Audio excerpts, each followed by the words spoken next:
Hello hi friends, welcome to the world of CMA. Bill of എക്സ്ചേഞ്ചിൻ്റെ next പാർട്ടാണ് നമ്മളിന്ന് നോക്കാൻ പോകുന്നത്. അപ്പോൾ നമ്മൾ ഒരുവിധമുള്ള തിയറി കംപ്ലീറ്റ് ചെയ്തു. ഇനി അടുത്തതാണ്. അപ്പോൾ ഇനി ഒരു ഇതും കൂടിയുണ്ട്, ഹോൾഡർക്ക് ബിൽ ഓഫ് എക്സ്ചേഞ്ച് എന്തൊക്കെ ഓപ്ഷൻ ഉണ്ടെന്നുള്ളത്, എങ്ങനെയൊക്കെ അത് ഉപയോഗിക്കുക എന്നുള്ളത്. അതിന് ഒന്ന് എന്ത് ചെയ്യണം, നമുക്ക് എന്ത് ചെയ്യാൻ പറ്റും, അവർക്ക് മെച്യൂരിറ്റി എത്തണ വരേക്കും എന്ത് ചെയ്യാൻ പറ്റും, നമ്മുടെ കയ്യിൽ തന്നെ വെച്ചുകൊണ്ടിരിക്കാം അല്ലേ. ഒന്നും ചെയ്യാതെ നമ്മുടെ കയ്യിൽ തന്നെ വെച്ചുകൊണ്ടിരിക്കാൻ പറ്റും. മെച്യൂരിറ്റി എത്തിയതിന് ശേഷം എന്ത് ചെയ്യാൻ പറ്റും, ബാങ്കിൽ കൊണ്ടുവന്ന് ക്യാഷ് ആക്കാനായിട്ട് പറ്റും. അത് രണ്ടാമത്തെ ഓപ്ഷൻ. മൂന്നാമത്തെ ഓപ്ഷൻ എന്താണ്, ഇപ്പോൾ നമുക്ക് വേഗം ക്യാഷ് വേണമെന്നുണ്ടെങ്കിൽ ബാങ്കിൽ കൊണ്ടുപോയി ഡിസ്കൗണ്ട് ചെയ്യാൻ പറ്റും അല്ലേ. അതല്ല, ഇനി നാലാമത്തെ ഓപ്ഷൻ എന്താണ്, വേറെ ഓപ്ഷനിലുള്ള എന്താണ്, ഇപ്പോൾ എനിക്ക് ബിൽ ഓഫ് എക്സ്ചേഞ്ച് കിട്ടി, അപ്പോൾ എനിക്ക് എന്താണ്, ഞാൻ വേറൊരാൾക്ക് ക്യാഷ് കൊടുക്കാണ്ട് അയാൾക്ക് എന്ത് ചെയ്യാൻ പറ്റും, ആ ബിൽ ഓഫ് എക്സ്ചേഞ്ച് അങ്ങനെ തന്നെ എടുത്ത് കൊടുക്കാൻ പറ്റും. അങ്ങനെ 4 ഓപ്ഷനാണ് ഹോൾഡർക്ക് ബിൽ ഓഫ് എക്സ്ചേഞ്ച് കൊണ്ട് ഉള്ളത്. ഇനി നമുക്കതിൻ്റെ എൻട്രീസ് നോക്കാം. ഇപ്പോൾ ഒരു എക്സാമ്പിളിലൂടെ തന്നെ നോക്കാം. അതായത് എ എന്ത് ചെയ്തു, ഒരു പെന്ന് ബിക്ക് സെയിൽ ചെയ്തു. ഒരു പെന്ന് ബിക്ക് സെയിൽ ചെയ്തു. അങ്ങനെയാണെന്നുണ്ടെങ്കിൽ അതെന്തായിരിക്കും, എൻട്രി എന്തായിരിക്കും വരണത്? ഇപ്പോൾ ബുക്ക് ഓഫ് എയുടെ ബുക്കിൽ എന്തായിരിക്കും എൻട്രി വരണത്? എയുടെ ബുക്കിലാണ്. എയുടെ ബുക്കിൽ എന്ത് എൻട്രി വരും? ആദ്യം തന്നെ സെയിൽ ചെയ്തു. അതെന്തിനാണ്? സെയിൽ ഓൺ എന്തിനാണ്? ക്രെഡിറ്റിനാണ് സെയിൽ ചെയ്തത്. ആ ക്രെഡിറ്റിനെ സെയിൽ ചെയ്യുമ്പോൾ എന്തായിരിക്കും എൻട്രി, എന്തായിരിക്കും വരണത്? എയുടെ ബുക്കിൽ എന്ത് എൻട്രി ആയിരിക്കും വരണത്? ബി അക്കൗണ്ട് ടു സെയിൽ എന്നുള്ള എൻട്രി ആയിരിക്കും വരണത് അല്ലേ. സെയിൽ ചെയ്യുമ്പോഴുള്ള entry B account to sale എന്നുള്ള എൻട്രി ആയിരിക്കുള്ളൂ വരണത്. ഇനി അപ്പോൾ ആ ടൈമിൽ ഞാൻ എന്ത് ചെയ്തു, ബില്ല് ഡ്രോ ചെയ്തു, എന്നിട്ട് അക്സെപ്റ്റ് ചെയ്യുകയും ചെയ്തു. ബില്ല് ഡ്രോ ചെയ്തു, എന്നിട്ട് അക്സെപ്റ്റ് ചെയ്യുകയും ചെയ്തു. ബില്ല് അക്സെപ്റ്റ് ചെയ്തു എന്നുള്ള ആ ഒരു ടൈമിൽ എൻട്രി എന്ത് വരും? ഇപ്പം എന്ത് ചെയ്യും, പാർട്ടീനെ എടുത്ത് ബില്ല് അക്സെപ്റ്റ് ചെയ്ത് എന്തായി, പാർട്ടീനെ എടുത്ത് വീണ്ടും ക്രെഡിറ്റ് ചെയ്യണം അല്ലേ. അപ്പോൾ bill receivable account to party ആരാണ് ഇവിടെ ഉള്ളത്? ബി ആണ്. ബി അക്കൗണ്ടിന് ഞാൻ എടുത്ത് എന്ത് ചെയ്തു, ബിയുടെ അക്കൗണ്ടിന് ഞാൻ എടുത്ത് ക്രെഡിറ്റ് ചെയ്തു. എന്നിട്ട് എന്ത് ചെയ്തു, bill of exchange, bill receivable എന്നുള്ളത് എടുത്തു. അത് കഴിഞ്ഞിട്ട് ആ ബില്ല് ഞാൻ എന്ത് ചെയ്തു, ആ മെച്യൂരിറ്റി വരേക്കും ഞാൻ എൻ്റെ കയ്യിൽ തന്നെ വെച്ചുകൊണ്ടിരിക്കുകയാണ്. ആ മെച്യൂരിറ്റി ടൈമിലാണ് മെച്യൂരിറ്റി ആയപ്പോൾ ഞാൻ എന്ത് ചെയ്തു, അത് ബാങ്കിലേക്ക് കൊടുത്തു, ക്യാഷ് ആക്കി. ആ മെച്യൂരിറ്റി വരേക്കും എൻ്റെ കയ്യിൽ ഇരുന്നിട്ട് ഞാൻ ആ ബാങ്കിലേക്ക് കൊടുത്ത് ക്യാഷ് ആക്കുവാണെന്നുണ്ടെങ്കിൽ എൻട്രി എന്ത് വരും? ആ ടൈമിൽ എന്ത് എൻട്രി വരും?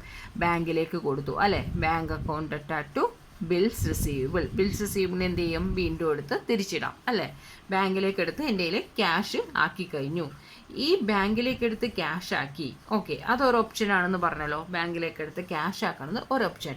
ഇനി ഞാനത് എന്ത് ചെയ്യുവാണ്, എനിക്ക് ക്രെഡിറ്റർ, എനിക്ക് പാർട്ടിയുണ്ട്. ആ പാർട്ടിക്ക് ഞാൻ എന്ത് ചെയ്യുകയാണത്, ഞാനെടുത്ത് ആ പാർട്ടിക്ക് ഞാൻ കാശ് കൊടുക്കാനുള്ള ആൾക്ക് ഞാൻ ആ ബിൽ ഓഫ് എക്സ്ചേഞ്ച്, എനിക്ക് കിട്ടിയ ബിൽ ഓഫ് എക്സ്ചേഞ്ച് എടുത്ത് മറിച്ച് കൊടുക്കുകയാണ്. അതിനെന്താ പറയണത്? എൻഡോസ് ചെയ്യുവാണ്. അതിനെന്താ പറയണത്? എൻഡോസ് ചെയ്യുവാണെന്ന് പറയും. ആ എൻഡോസ് ചെയ്യുമ്പോൾ വരുമ്പോൾ എൻട്രി എന്താണ്, എനിക്ക് കൊടുക്കണത് പാർട്ടിക്ക്, ഞാൻ ക്യാഷ് കൊടുക്കാനുള്ള പാർട്ടിക്കാണ് കൊടുക്കുന്നത്. അതിനെന്ത് പറയും? എൻഡോസിക്ക് ഞാൻ ബിൽ ഓഫ് എക്സ്ചേഞ്ച് കൊടുക്കുവാണ്. അപ്പോൾ എന്താ entry? Endorsee account to bills receivable അല്ലേ. ഒന്ന് ഞാൻ മെച്യൂരിറ്റി ആവണ വരേക്കും ഞാൻ ഹോൾഡ് ചെയ്തിട്ട് അത് ബാങ്കിൽ ക്യാഷ് ആക്കുവാണെങ്കിൽ bank account to bills receivable. പിന്നെ സെക്കൻഡ് ഓപ്ഷൻ നമ്മൾ എന്താ പറഞ്ഞത്, അത് അവർക്ക് ക്രെഡിറ്റർക്ക് ആർക്കെങ്കിലും ഞാൻ ക്യാഷ് കൊടുക്കാണ്ടെങ്കിൽ അവർക്ക് ആ ബിൽ ഓഫ് എക്സ്ചേഞ്ച് കൊടുക്കാമെന്ന് പറഞ്ഞു. ആ സെക്കൻഡ് അങ്ങനെ കൊടുക്കുകയാണെന്നുണ്ടെങ്കിൽ എൻട്രി എന്താണ്? Endorsee account to bills receivable എന്ന് പറഞ്ഞു. അതല്ലാണ്ട് മൂന്നാമത്തെ ഓപ്ഷൻ എന്താണ്? ഒന്ന് ബാങ്കിൽ കൊടുത്ത് ഡിസ്കൗണ്ട് ചെയ്യാം അല്ലേ. നമ്മൾ കഴിഞ്ഞ ഇതിൽ പറഞ്ഞതാണ് എന്താണ്, എനിക്ക് 3 മാസത്തെ ബിൽ ഓഫ് എക്സ്ചേഞ്ച് ആണ്, പക്ഷേ എനിക്കത് എന്ത് ചെയ്യുവാണ്, നേരത്തെ തന്നെ ക്യാഷ് ആക്കുവാണെന്നുണ്ടെങ്കിൽ ഞാൻ ബാങ്കിൽ കൊടുക്കേണ്ടി വരും. ബാങ്കിൽ കൊടുത്ത് ഡിസ്കൗണ്ട് ചെയ്യുവാണെന്നുണ്ടെങ്കിൽ എന്തായിരിക്കും എൻട്രി? ഡിസ്കൗണ്ട് ചെയ്യാൻ നേരത്തേക്കും എന്ത് ചെയ്യും, ഞാൻ അവിടെ ഒരു ഡിസ്കൗണ്ട് അല്ലേ, ആ ഒരു ഡിസ്കൗണ്ടിങ് ചാർജസ് കൊടുക്കേണ്ടി വരും. അപ്പോൾ എന്താണ്, ബാങ്കിൽ കൊടുത്ത് എനിക്ക് ക്യാഷ് കിട്ടുമ്പോൾ എങ്ങനെ ഇരിക്കും എൻട്രി? ബാങ്ക് അക്കൗണ്ട് അതിനെന്താണ്, ഡിസ്കൗണ്ട് അവിടെ എടുക്കും അല്ലേ.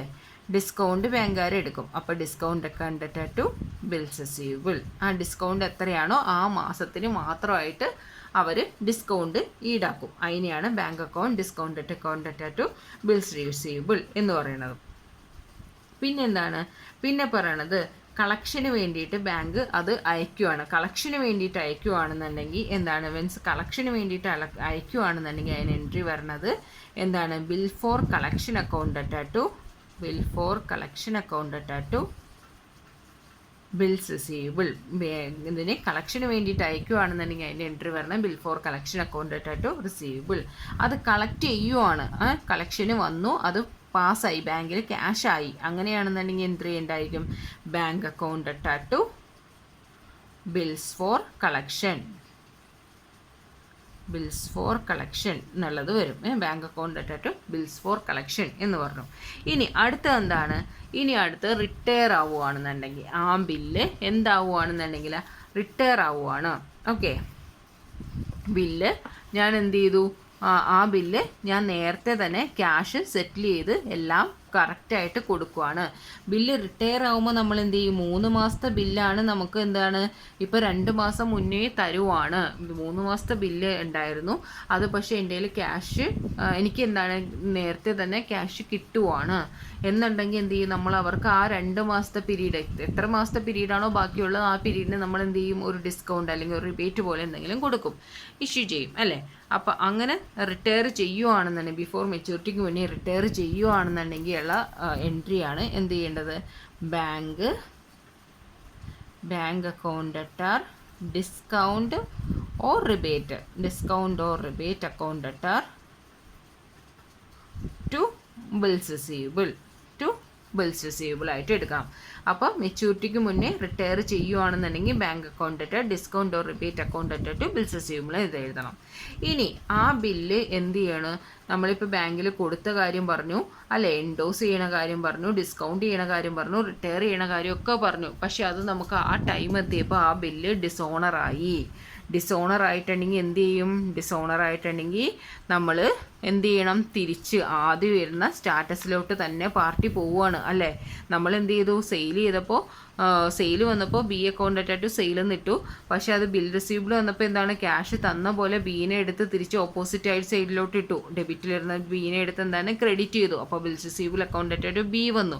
പക്ഷേ അത് നമുക്ക് എന്താണ് ക്യാഷ് കിട്ടും, ബിൽ റിസീവബിൾ തന്നുകൊണ്ടാണ്. അത് ഇനി ഡിസോണർ ആയിക്കഴിഞ്ഞാൽ എന്ത് ചെയ്യണം, ആ ഡിസോണർ ആയി കഴിഞ്ഞിട്ടുണ്ടെങ്കിൽ തിരിച്ചിടണം അല്ലേ. തിരിച്ച് അതേ ഏത് പൊസിഷനിലാണോ ഫസ്റ്റ് നിന്നിരുന്നത് ആ പൊസിഷനിലേക്ക് ബീയുടെ ഇത് പാർട്ടിയെ തിരിച്ചെടുത്തിട്ട് പോവുകയാണ് അല്ലേ. അപ്പോൾ അതുകൊണ്ട് നമ്മളിവിടെ എന്ത് എൻട്രി ഇടണം, B account at to bills receivable. Okay, B account at to bills receivable എന്നുള്ള എൻട്രി ഇടണം. ഇപ്പം ഇനി അത് നമുക്ക് എന്താണ് ആ പാർട്ടിയിൽ മാത്രമുള്ളതെന്ന്.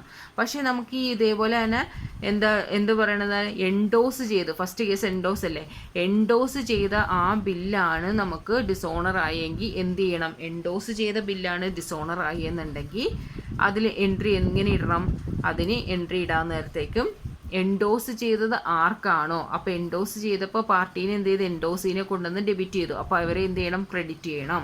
എന്നിട്ട് എന്ത് ചെയ്യണം, ബീനെയല്ലേ ഇത് ചെയ്തത്, അപ്പോൾ ബി അക്കൗണ്ട് അറ്റാറ്റ് ടു എൻഡോസി എന്നുള്ളത് കൊടുക്കണം. ബി അക്കൗണ്ട് അറ്റാറ്റ് ടു എൻഡോസി എന്ന് പറയണം. എൻഡോസ് ചെയ്ത ബില്ലാണ് ഡിസോണർ ആവണമെന്നുണ്ടെങ്കിൽ എന്ത് ചെയ്യണം, ബി അക്കൗണ്ട് അറ്റാറ്റ് ടു എൻഡോസി എന്ന് പറഞ്ഞു. ഇനി അടുത്ത് എന്ത് ചെയ്യണം, ഈ ബാങ്കിൽ ഡിസ്കൗണ്ട് ചെയ്ത ബില്ലാണ് ഡിസോണർ ആവണമെങ്കിൽ എന്ത് ചെയ്യണം,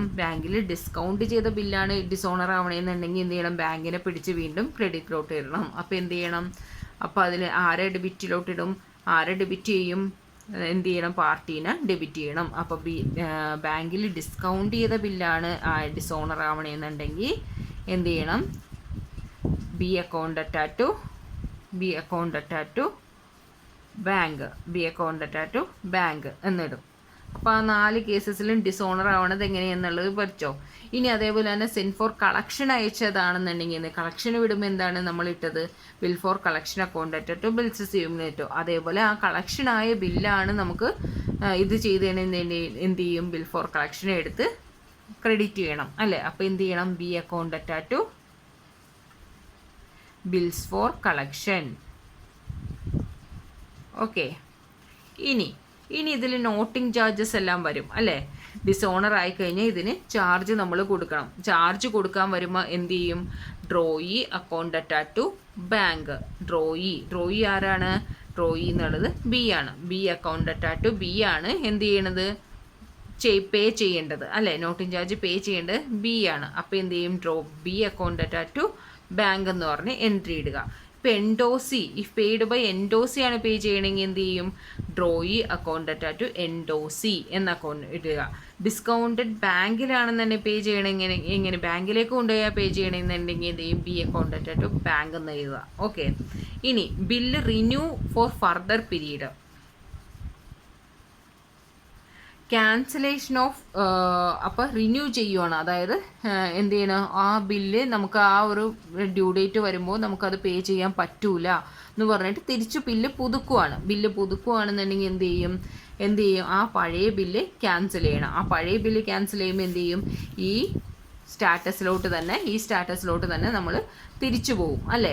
അപ്പോൾ എന്ത് ചെയ്യും, നമ്മളിവിടെ ഡിസോണർ ആകുമ്പോൾ ഇടുന്ന എൻട്രി പോലെ തന്നെ അത് ഇടണം, B account at to bills receivable എന്ന് ഇടണം. അതിനൊരു ഇൻട്രസ്റ്റ് വരും. ഇൻട്രസ്റ്റ് എന്താണ് ഇടുന്നത്, ബി അക്കൗണ്ട് അറ്റാറ്റു ഇൻട്രസ്റ്റ് എന്ന് ഇടുക.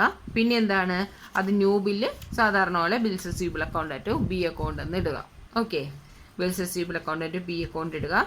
ഇൻട്രസ്റ്റ് കൊടുക്കുകയാണെങ്കിൽ ബി അക്കൗണ്ട് അറ്റാറ്റു ഇൻട്രസ്റ്റ് കൊടുക്കുക. ഫസ്റ്റ് അത് ക്യാൻസൽ ചെയ്തിട്ട് എന്ത് ചെയ്യാൻ പറ്റുള്ളൂ, റിന്യൂ ചെയ്യാനായിട്ട് പറ്റുള്ളൂ. അപ്പോൾ ക്യാൻസലിനുള്ള എൻട്രി എപ്പോഴും പോലെ തന്നെ B account at to bills receivable എന്ന് പറഞ്ഞിട്ട് ക്യാൻസലിനുള്ള എൻട്രി ഇടുക. ഓക്കെ. ഇത് ആരുടെ ബുക്കാണ്, ഇത് നമ്മൾ പഠിച്ചത് ഡ്രോയറുടെ ബുക്കിലാണ്. ഇനി ഡ്രോയിയുടെ ബുക്കിൽ, അതായത് ബിയുടെ ബുക്കിൽ എങ്ങനെ എൻട്രി ഇടും. ബിയുടെ ബുക്കിൽ എന്താണ്, ബി ചെയ്തത് പർച്ചേസ് ചെയ്യുകയാണ് ചെയ്തത് അല്ലേ. ബി എന്ത് ചെയ്തു, പർച്ചേസ് ചെയ്യുകയാണ് ചെയ്തത്. ബി പർച്ചേസ് ചെയ്യുമ്പോൾ എൻട്രി എങ്ങനെ ഇടും, ബി പർച്ചേസ് ചെയ്യാൻ നേരത്ത് പർച്ചേസ് അക്കൗണ്ട് അറ്റാറ്റു എ എന്നുള്ള ഫസ്റ്റ് എൻട്രി അല്ലേ, ഇതിന് ഈക്വലൻ്റ് ആയിട്ടുള്ള എൻട്രി ഇടണം. പർച്ചേസ് അക്കൗണ്ട് അറ്റാറ്റു ആരിൽ നിന്നാണ്, എയിൽ നിന്ന്. പർച്ചേസ് അക്കൗണ്ട് അറ്റാറ്റു എയിൽ നിന്നാണ് ബി എന്ത് ചെയ്തത്, പർച്ചേസ് ചെയ്തത്. അത് കഴിഞ്ഞിട്ട് പിന്നെന്താണ്, ബില്ല് അക്സെപ്റ്റ് ചെയ്യാനാണെന്നുണ്ടെങ്കിൽ ആ സമയത്ത് എന്ത് എൻട്രി ഇടും, ബില്ല് അക്സെപ്റ്റ് ചെയ്യാൻ നേരത്ത് ഇവിടെ അക്സെപ്റ്റ് ചെയ്യുമ്പോൾ എന്തായിരുന്നു, ഡ്രോയറുടെ ബുക്കിൽ എന്തായിരുന്നു, bills receivable account at to B ആയിരുന്നു. അപ്പോൾ നേരെ ഓപ്പോസിറ്റ് എൻട്രി ഇടുക. എന്താണ്, A account at to bills payable, A account at to bills payable എന്നുള്ള എൻട്രി തിരിച്ചിടുക. പിന്നെ ഈ നമുക്കറിയാവുന്ന പോലെ തന്നെ ഡ്രോയിയുടെ അക്കൗണ്ടിൽ എന്തൊക്കെ വരില്ല, ബാങ്കിലേക്ക് പോകണതോ ഡിസ്കൗണ്ട് ചെയ്യണതോ എൻഡോസിക്ക് കൊടുക്കണതോ. എൻഡോസിക്കൊക്കെ കൊടുക്കണത് എന്താണ്, ഡ്രോയറുടെ മാത്രം പരിപാടിയാണ്. അത് ഡ്രോയിയുടെ ബുക്കിൽ വരേണ്ട കാര്യമില്ല. അപ്പോൾ എൻഡോസ് ചെയ്യണതോ അവർ ഡിസ്കൗണ്ട് ചെയ്യണതോ അതൊന്നും ആരെ സംബന്ധിക്കുന്ന കാര്യമല്ല, ബീനെ സംബന്ധിക്കുന്ന കാര്യമല്ല, ഡ്രോയിനെ സംബന്ധിക്കുന്ന കാര്യമല്ല. പിന്നെ ഡ്രോയിനെ സംബന്ധിക്കുന്ന എപ്പോഴാണ്, ഒന്ന് റിട്ടയർ ചെയ്യുമ്പോൾ, ബിഫോർ മെച്യൂരിറ്റിക്ക് മുന്നേ റിട്ടയർഡ് ചെയ്യാൻ നേരത്തേക്കോ ആണെന്നുണ്ടെങ്കിൽ ഡ്രോയിനെ സംബന്ധിക്കും അല്ലേ. റിട്ടയർ ചെയ്യുവാണ്, അത് മുന്നേ റിട്ടയർ ചെയ്യുവാണ്. അപ്പോൾ എന്ത് ചെയ്യണം, റിട്ടയർ ചെയ്യുമ്പോൾ ഇവിടുത്തെ എൻട്രി എന്തായിരുന്നു, റിട്ടയർ ചെയ്യുമ്പോൾ entry bank account at to discount or rebate to bills receivable എന്നായിരുന്നു. അപ്പോൾ എന്താണ്, ഡ്രോയിഡ് അക്കൗണ്ടിൽ എന്തായിരിക്കും എൻട്രി, ഡ്രോയിഡ് അക്കൗണ്ടിൽ നമ്മൾ നേരെ തിരിച്ചിടുക, bills payable account at to bank to discount or rebate എന്നുള്ളത് തിരിച്ചിടുക. ഓക്കെ. ഇതെന്താണോ അതങ്ങനെയാണ് തിരിച്ചിടുക, അത്രയേ ഉള്ളൂ. പിന്നെ ഡിസോണർ ആവുമ്പോഴും ഇതേപോലെ തന്നെ എല്ലാ എൻട്രി എടുത്ത് എന്ത് ചെയ്യണം, നമ്മൾ തിരിച്ചിടണം. ഈ ഒരു എൻട്രി പഠിച്ചാൽ തന്നെ നമുക്ക് എന്ത് ചെയ്യാൻ പറ്റും, ഈ ഡ്രോയിഡ് അക്കൗണ്ട് എഴുതാനായിട്ട് വരും. ഒന്നില്ലെങ്കിൽ ഡ്രോയറുടെ അക്കൗണ്ട് എൻട്രീസ് പഠിക്കുക, ഒന്ന് ഓർത്ത് വെച്ച് പഠിക്കുക, അല്ലെങ്കിൽ 2 പ്രാവശ്യം വായിക്കുമ്പോൾ തന്നെ കിട്ടാവുന്നേ ഉള്ളൂ. അതല്ലാന്നുണ്ടെങ്കിൽ ഡ്രോയിയുടെ എൻട്രീസ് പഠിച്ചിട്ട് ഡ്രോയറുടെ അക്കൗണ്ട് എഴുതാനായിട്ട് പഠിക്കാം. ഓക്കെ. അതിലേതെങ്കിലും ഒന്ന് ഓർത്ത് വെച്ചാൽ തന്നെ നമുക്ക് ബാലൻസ് ഉള്ളത് എഴുതാനായിട്ട് കിട്ടും. അതിൽ ഫസ്റ്റുള്ള ഒരു സിമ്പിളായിട്ടുള്ള ഒരു പ്രോബ്ലം നോക്കാം. ഫസ്റ്റ് പ്രോബ്ലം എന്താണ്? On 1st April 2070 A draw a bill on B for 1 lakh 3 months after date. B accept the bill, sign on it and return to A. എന്ത് സംഭവിച്ചത്? 1st April 2017 A draw bill on B. Draw bill on B എന്ന് വെച്ചിട്ടുണ്ടെങ്കിൽ എന്താണ്? B ആണ് എന്ത് തരാനുള്ളത്? Cash തരാനുള്ളത്. അതുകൊണ്ടാണ് A draw ചെയ്തിട്ട് ബിയുടെ മേലെ എ ഡ്രോ ചെയ്തു. അപ്പോൾ ആരാണ് ക്യാഷ് തരാനുള്ളത്? ബി ആണ് ക്യാഷ് തരാനുള്ളത്. അത് എത്ര മാസത്തേന് എഴുതിയേക്കണം? 3 monthsനാണ് എഴുതിയേക്കണത്. ബി എന്ത് ചെയ്തു? അപ്പോൾ ബി തരാനുണ്ട്, ബി ആണ് നമുക്ക് ക്യാഷ് തരാനുള്ളത്. അപ്പോൾ എ എഴുതിയിരിക്കണതാണ്, ബില്ല് എഴുതിയിരിക്കണതാണ്. എന്നിട്ട് പറയുകയാണ് അപ്പോൾ ആരാ ഇതിൽ സൈൻ ചെയ്യേണ്ടത്? ബി സൈൻ ചെയ്യണം അല്ലേ? തരാനുള്ള ആളാണ് സൈൻ ചെയ്യേണ്ടത്. ബി സൈൻ ചെയ്തിട്ട് എന്ത് ചെയ്യണം? ബി സൈൻ ചെയ്തിട്ട് തിരിച്ചും എയുടെ കയ്യിൽ തന്നെ കൊടുക്കണം. എ അപ്പോൾ സെയിൽ നടത്തി. അപ്പോൾ ബി എന്ത് ചെയ്യണം? ബി വാങ്ങിച്ചു. ബി വാങ്ങിച്ചിട്ട് എന്ത് ചെയ്തു? ക്യാഷ് കൊടുക്കണം. ബി വാങ്ങിച്ചിട്ട് ക്യാഷ് കൊടുക്കണം. ക്യാഷ് കൊടുക്കാനായിട്ട് എന്ത് ചെയ്തു? അപ്പം ഇല്ലാത്തതിനാൽ ബിൽ ഓഫ് എക്സ്ചേഞ്ച് ഒരു 3 മാസത്തിന് ബിൽ ഓഫ് എക്സ്ചേഞ്ച് എഴുതി. അപ്പോൾ എന്ത് ചെയ്തു? എ എഴുതിയിട്ട് ബീനെ ഏൽപ്പിച്ചു. ബി ഓക്കെ ഞാൻ അക്സെപ്റ്റ് ചെയ്തു, ഈ ബിൽ ഓഫ് എക്സ്ചേഞ്ച് ഞാൻ അക്സെപ്റ്റ് ചെയ്തിരിക്കുന്നു എന്ന് പറഞ്ഞിട്ട് ബി സൈൻ ചെയ്തു. ബി സൈൻ ചെയ്തിട്ട് തിരിച്ച് ആരുടെ കയ്യിൽ വെക്കണം? ബിയുടെ കയ്യിൽ തന്നെ വെച്ചാൽ മതിയോ? ഇല്ല, എക്കാണ് ക്യാഷ് കിട്ടേണ്ടത് അല്ലേ? അപ്പോൾ എന്ത്? ക്യാഷ് തരേണ്ട ആളാണ് ബി. അപ്പോൾ എക്ക് ക്യാഷ് കിട്ടണമെങ്കിൽ എന്ത് ചെയ്യും? എയുടെ കയ്യിലേക്ക് കൊടുക്കണം. ആ എയുടെ കയ്യിലേക്ക് തിരിച്ച് കൊടുത്തു. അപ്പോൾ pass the necessary journal entry in the book of A and B in each of the following cases. 3 case കൊടുത്തിട്ടുണ്ട്. Bill is hold by A till maturity. Bill എന്തെയ്യണം? മെച്യൂരിറ്റി ഡേറ്റ് വരേക്കും എ ഹോൾഡ് ചെയ്യുവാണ് bill. അല്ലാന്നുണ്ടെങ്കിൽ കേസാണ് bill is discount with bank on 4/4/2017 discount rate 6% discount ചെയ്യുവാണെന്ന്. The bill is endorse to C to make a final settlement to due. അതായത് വേറൊരാൾക്ക്, B കൊടുക്കാനുള്ള ഒരാൾക്ക് സിക്ക് എന്ത് ചെയ്യണം?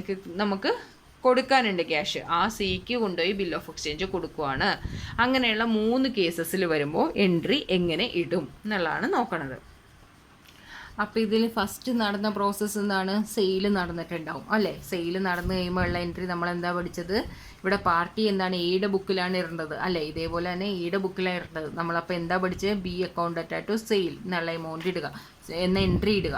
എൻട്രിക്ക് എത്രയാണ് എമൗണ്ട് വരുന്നത്? 1 lakh ആണ് വരുന്നത്. അപ്പോൾ ഫസ്റ്റ് സെയിൽ എൻട്രി ഇടുക. അത് കഴിഞ്ഞിട്ട് എന്താണ്? ബില്ല് അക്സെപ്റ്റ് ചെയ്തു. ബില്ല് അക്സെപ്റ്റ് ചെയ്ത ഡേറ്റ് എന്താണ്? ഡേറ്റ് എല്ലാം ഇവിടെ ഇമ്പോർട്ടൻ്റ് ആണ്. അപ്പോൾ ഡേറ്റ് എങ്ങനെ എഴുതും? 1/4/2017. ബില്ല് അക്സെപ്റ്റ് ചെയ്യുമ്പോൾ എന്താണ് ചെയ്യേണ്ടത്? പാർട്ടീനെ നമ്മൾ എന്ത് ചെയ്യണം? തിരിച്ച് ഓപ്പോസിറ്റ് സൈഡിലേക്ക് എടുത്തിട്ട് വരണം. അപ്പോൾ എന്താണ്? ബിൽസ് റിസീവബിൾ ആണ് കിട്ടി നമുക്ക് അല്ലേ? Bills receivable account attach to B എന്ന് പറഞ്ഞ് എൻട്രി ഇടുക. എന്താണ്? 1 lakh. Bills receivable account attach to B എന്ന് പറഞ്ഞ് 1 lakh ഇടുക. അപ്പോൾ ഫസ്റ്റ് എന്ത് ചെയ്യണം? സെയിലിന് എൻട്രി ഇടുക. സെയിലിന് എൻട്രി ഇടാൻ നേരത്തേക്ക് എന്താണ് എൻട്രി വരുന്നത്? സെയിൽ നടക്കുമ്പോൾ എന്താ എൻട്രി വരണത്? ബുക്ക് ഓഫ് എയുടെ ബുക്കിൽ എന്താ എൻട്രി വരുന്നത്? B account attach to sale എന്നുള്ള എൻട്രി ഫസ്റ്റ് ഇടുക. എത്രയാണ് എമൗണ്ട്? 1 lakh ആണ് എമൗണ്ട്. 1 lakh amount. എന്നാണ് സെയിൽ നടന്നത്? 1/4/2017 സെയിൽ നടന്നത്. അടുത്തത് എന്താണ്? 1/4/2017 തന്നെയായിട്ട് ഒരു ബില്ല് എന്ത് ചെയ്യുകയാണ്? മെച്യൂരിറ്റി ഹോൾഡ് ചെയ്യുകയാണ് ബില്ല്. അപ്പോൾ ബില്ല് ഡ്രോ ചെയ്യാൻ നേരത്തെ എന്ത് എൻട്രി വരും? Bills receivable account attach to B. പാർട്ടീനെ ക്രെഡിറ്റ് ചെയ്യണം. അവിടെ എമൗണ്ട് എത്രയാണ്? 1 lakh ആണ് എമൗണ്ട്. എന്നിട്ട് എന്ത് ചെയ്യണം? അത് എത്ര മാസത്തെയാണ്? 3 months പീരീഡാണ് ചെയ്തിരിക്കുന്നത്. 3 months പീരീഡാണ് ചെയ്തിരിക്കണം. അപ്പോൾ 1st April ഇരുന്ന് ഏപ്രിൽ, മെയ് ഫസ്റ്റ് വന്നപ്പോൾ ഒരു ഡേറ്റ്, ഒരു മന്ത്, മെയ്, ജൂൺ, ജൂലൈ വന്നപ്പോൾ 3 മാസമായി. 1st ജൂലൈ വന്നപ്പോൾ 3 മാസമായി. അപ്പോൾ എന്ത് ചെയ്യണം? Bill hold on at maturity date വരേക്കും ഹോൾഡ് ചെയ്തു. എന്നിട്ടാണ് പോയി അപ്പോൾ ബാങ്കിലിട്ടത്. അപ്പോൾ എന്ത് ചെയ്യണം? 1st ജൂലൈ 2017 എന്ത് ചെയ്തു? ബാങ്കിലിട്ടു. അപ്പോൾ bank account attach to bills receivable എത്രയാണ്? 1 lakh. അത് ഫസ്റ്റ് കേസിന്. ഇനി സെക്കൻഡ് കേസിന് എന്താണ്? ആ ഡേറ്റിൽ കൊണ്ടുപോയി ഡിസ്കൗണ്ട് ചെയ്തു. ഏത് ഡേറ്റിൽ? 4/4/2017 കൊണ്ടുപോയി ഡിസ്കൗണ്ട് ചെയ്തു. അപ്പോൾ എത്ര? 3 ദിവസത്തെ ഇതേ പറഞ്ഞിട്ടുള്ളൂ. പക്ഷേ നമ്മൾ 3 ദിവസത്തെ ഗ്രേസ് പീരീഡ് ഉണ്ട്. അപ്പോൾ അതും കൂടി എടുക്കണം. അപ്പോൾ ഇവിടെ എൻട്രി എങ്ങനെയാണ് പറഞ്ഞത്? എൻട്രി ബാങ്കിലേക്ക് മെച്യൂരിറ്റി വരേക്ക് ഇട്ടിട്ടുണ്ടെങ്കിൽ 2, 3, 4 4-ാം തീയതി ആയിട്ട് എടുക്കണം ഇവിടെ. അപ്പോൾ എന്താണ്, ഗ്രേസ് പീരീഡും കൂടി ഉണ്ട്. അപ്പോൾ 4-ാം തീയതി എന്ത് ചെയ്തു, ഡിസ്കൗണ്ട് ചെയ്തു. 4th ഏപ്രിലിൽ കൊണ്ട് ഡിസ്കൗണ്ട് ചെയ്തു. അപ്പോൾ 4/4/2017 ഡിസ്കൗണ്ട് ചെയ്യുമ്പോൾ എന്താ എൻട്രി ചെയ്യണേ, bank account at discount account at to bills receivable. ഇനി ഇവിടെ എന്താണ്, 6%-നാണ് ഡിസ്കൗണ്ട് ചെയ്തിരിക്കുന്നത്. എപ്പോഴാണ് ബിൽ ഡിസ്കൗണ്ടഡ് വിത്ത് ബാങ്ക് 4/4-നാണ് ഡിസ്കൗണ്ട് ചെയ്തിരിക്കുന്നത്. അപ്പോൾ 3 മാസത്തെ എന്ത് ചെയ്തിരിക്കണം, 3 മാസം കഴിയുമ്പോഴല്ലേ പിടിയുള്ളൂ, സ്റ്റാർട്ടിങ്ങിൽ തന്നെ ചെയ്തു. അപ്പോൾ 3 മാസത്തെ എന്ത് ചെയ്തിരിക്കണം, ഡിസ്കൗണ്ട് കണ്ടിരിക്കണം. ഡിസ്കൗണ്ട് കാണുന്നത് എങ്ങനെയാണ്, 1 lakh ഇൻറ്റു 6% എന്ന് തന്നിട്ടുണ്ട്, ഇൻറ്റു 3/12 എത്രയാണ്, 1500. 1500 എന്താണ്, ഡിസ്കൗണ്ടിലേക്ക് വരും. ഓക്കെ. ഇനി ബിൽസ് റിസീവബിളിൻ്റെ എമൗണ്ട് എങ്ങനെയാണ് എടുക്കേണ്ടത്, അതിൽ ബാങ്കിലേക്ക് എന്താണ്, ബിൽസ് റിസീവബിൾ എത്രയാണ്, ബിൽസ് റിസീവബിൾ 1 lakh. അപ്പോൾ 1 lakhൽ നിന്ന് 1500 മൈനസ് ചെയ്യണം. അപ്പോൾ എത്രയാണ്, 98,500. അതാണ് ബാങ്കിലേക്ക് വരേണ്ടത്. പിന്നെ അടുത്ത എൻട്രി എന്താണ്, bill is endorse to C. സിക്ക് എൻഡോസ് ചെയ്യുവാണ്. ഫസ്റ്റ് 4/2017 തന്നെ 1/4/2017 തന്നെ എൻഡോസ് ചെയ്യുവാണ്. എൻഡോസ് ചെയ്യുവാണെന്നുണ്ടെങ്കിൽ എന്ത് ചെയ്യും, അപ്പോൾ സിക്കാണ് അത് കിട്ടിയത്. അപ്പോൾ എന്ത് ചെയ്യും, സി അക്കൗണ്ട് അറ്റാർ ടു എത്ര, ഇതിനെന്താണ് 1,05,000 ആണ് സിക്ക് കൊടുക്കാനുള്ളത്. പക്ഷേ അത് ഫുൾ സെറ്റിൽ ചെയ്യുവാണെന്ന് പറഞ്ഞു. അപ്പോൾ അതായത് നമ്മുടെ കയ്യിലിരിക്കുന്ന ബിൽസ് റിസീവിൻ്റെ എമൗണ്ട് എത്രയും 1 lakh. 1,05,000 കൊടുക്കാനുള്ളത് 1 lakhന് സെറ്റിൽ ചെയ്യുവാണെന്നുണ്ടെങ്കിൽ അതിൻ്റെ അർത്ഥം എന്താണ്, നമ്മൾ ഡിസ്കൗണ്ട് റിസീവ് ചെയ്തു എന്നുള്ളതാണ് അതിൻ്റെ അർത്ഥം. അപ്പോൾ എന്ത് ചെയ്യണം, 1,05,000-ൽ 1 lakh ബിൽ ഓഫ് എക്സ്ചേഞ്ചിൻ്റെ എമൗണ്ട് 1 lakh കഴിഞ്ഞ് കഴിഞ്ഞാൽ ബാക്കിയുള്ള എന്തായിരിക്കും, 5,000 നമുക്ക് ഡിസ്കൗണ്ട് ആയിട്ട് കിട്ടിയിട്ടുണ്ടാവും. ഓക്കെ. അപ്പോൾ അതിന് ടു ബിൽസ് റിസീവബിൾ എത്രയാണ്, 1 lakh ആണ്. ഇവിടെ കൊടുക്കേണ്ടത് 1,05,000 ആണ്. അപ്പോൾ ബാലൻസ് ഇരിക്കുന്ന 5,000 എന്തായിരിക്കുള്ളൂ, ഡിസ്കൗണ്ട് ആയിട്ട് നമ്മൾ റിസീവ് ചെയ്തതായിരിക്കുള്ളൂ, 5,000. ഓക്കെ. ഇതാണ് എൻട്രി. ഇതിൽ ഡേറ്റും എമൗണ്ടും മാത്രം ഒന്ന് നോക്കിയാൽ മതി. ഇനി അടുത്തത് ബിയുടെ അക്കൗണ്ടിലാണെന്നുണ്ടെങ്കിൽ എന്ത് ചെയ്യും, ഈ സ്ഥാനത്ത് എന്ത് ചെയ്യും, പർച്ചേസ് ചെയ്തപ്പോൾ പർച്ചേസ് എടുക്കുക അല്ലേ, purchase account at to A. Purchase account at to A എന്ന് പറഞ്ഞിട്ട് എന്താണ്, സെയിം എമൗണ്ട് 1 lakh തന്നെ എഴുതുക. അടുത്തത് എന്താണ്, മെച്യൂരിറ്റി ഡേറ്റ് വരേക്കും എടുത്തിട്ട് പോണത്. അപ്പോൾ എന്താണ്, A account at to bills payable. Bills payable എന്ന് പറഞ്ഞിട്ട് 1 lakh എടുത്തിട്ട് വരിക. അടുത്ത എന്തായിരുന്നു, ബിൽസ് ഡിസ്കൗണ്ട്. ബാങ്കിലേക്ക് ഡിസ്കൗണ്ട് ചെയ്യണത് ഇവിടെ ബിയുടെ അക്കൗണ്ടിൽ വരേണ്ട കാര്യമില്ല.